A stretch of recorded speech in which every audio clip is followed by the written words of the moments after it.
விருதுநகர் மாவட்டம் வெம்பக்கோட்டை அருகே வின்னர் பட்டாசு ஆலையில் ஏற்பட்ட தீ விபத்தில் 7 பேர் உயிரிழந்திருக்கிறார்கள். பட்டாசுகள் வெடித்து சிதறி தீப்பிடித்ததில் 7 பேர் உயிரிழந்திருக்கிறார்கள். 10க்கும் மேற்பட்டோர் காயமடைந்திருக்கிறார்கள். வெம்பக்கோட்டை முத்துச்சாமிபுரம் பட்டாசு ஆலை வெடிவிபத்தில் 4 அறைகள் தரைமட்டமாகி இருக்கிறது. இந்த விபத்தில் பட்டாசுகள் வெடித்து சிதறியதில் தீ பிடித்ததில் 7 பேர் உயிரிழந்திருக்கிறார்கள். விவரங்களை தருகிறார் நம்முடைய செய்தியாளர் கணேஷ். கணேஷ், வணக்கம். இந்த விபத்து தொடர்பான முழு விவரங்களை சொல்லலாம். வணக்கம். விருதுநகர் மாவட்டம் வெம்பக்கோட்டை அருகே முத்துச்சாமியாபுரத்தில் விஜய் என்பவருக்கு சொந்தமான வின்னர் என்ற பட்டாசு ஆலை செயல்பட்டு வருகிறது.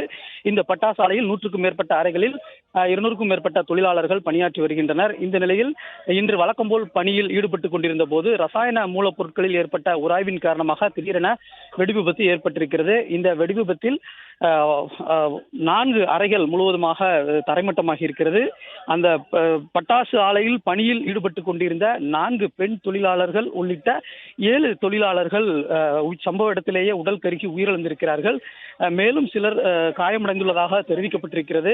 விபத்து ஏற்பட்டவுடன் அங்கிருந்து காயமடைந்து தப்பி சென்றிருப்பதாகவும் கூறப்படுகிறது. தற்போதைய நிலவரப்படி 7 உடல்கள் மீட்கப்பட்டிருக்கிறது.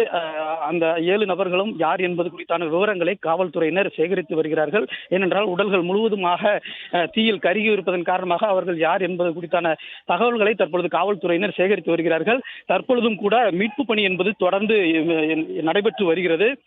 தீயணைப்பு துறையே உள்ளே வர முடியாத அளவிற்கு தொடர்ந்து பட்டாசு வெடித்து சிதறியதன் காரணமாக அந்த மீட்பு பணியில் சற்று தொய்வு ஏற்பட்டாலும் கூட தற்பொழுது அந்த மீட்பு பணி என்பது துரிதமாக மேற்கொள்ளப்பட்டு வருகிறது.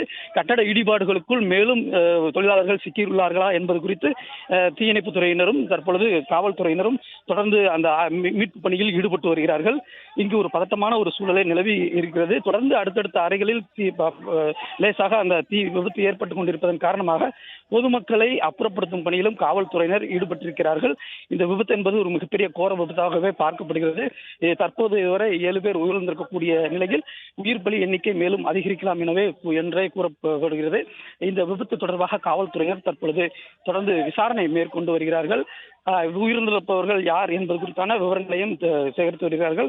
அதே போல வருவாய்த்துறை அதிகாரிகளும் சம்பவ இடத்திற்கு வந்து விபத்திற்கான காரணம் குறித்து ஆய்வு நடத்தி வருகிறார்கள்.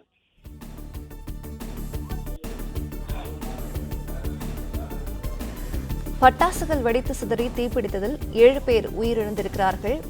காயமடைந்தவர்களின் தற்போதைய நிலை என்ன? விவரங்களை சொல்லலாம் கணேஷ். நிச்சயமாக அந்த விபத்து ஏற்பட்ட உடனேயே அந்த ஆலையிலிருந்து வெளியேறி சென்றிருக்கிறார்கள். அது ஒரு 4 பேர் வரை வெளியே சென்றிருப்பதாக கூறப்பட்டு அந்த 4 பேருமே சிவகாசி மற்றும் சாத்தூர் அரசு மருத்துவமனையில் சிகிச்சைக்காக அனுமதிக்கப்பட்டிருப்பதாக கூறப்படுகிறது. மேலும் விபத்தில் சிக்கியுள்ளவர்கள் குறித்தான விவரங்களை காவல்துறையினர் தேடி வருகிறார்கள். தற்போதைய நிலவரப்படி 7 உடல்கள் மீட்கப்பட்டிருக்கிறது. அதாவது 7 பேர் உயிரிழந்திருக்கிறார்கள், 4 பேர் பலத்த காயமடைந்திருக்கிறார்கள் என்ற தகவலை தான் முதல் கட்ட தகவலாக காவல்துறையினர் தெரிவித்திருக்கிறார்கள். மேலும் கட்டிட இடிபாடுகளுக்குள் சிலர் சிக்கியிருப்பதாகவும் கூறப்படுகிறது. தற்போது அந்த மீட்பு பணியானது தொடர்ந்து நடைபெற்று வருகிறது. அதே போல அந்த கட்டட இடிபாடுகள் கிட்டத்தட்ட ஒரு 4க்கும் மேற்பட்ட அறைகள் என்பது தரைமட்டமாகி இருக்கிறது. அந்த கட்டட இடிபாடுகளுக்குள் தொழிலாளர்கள் ஏதும் சிக்கியிருக்கிறார்களா என்பது குறித்தும் தொடர்ந்து அந்த மீட்பு பணி என்பது தொடர்ந்து நடைபெற்று வருகிறது.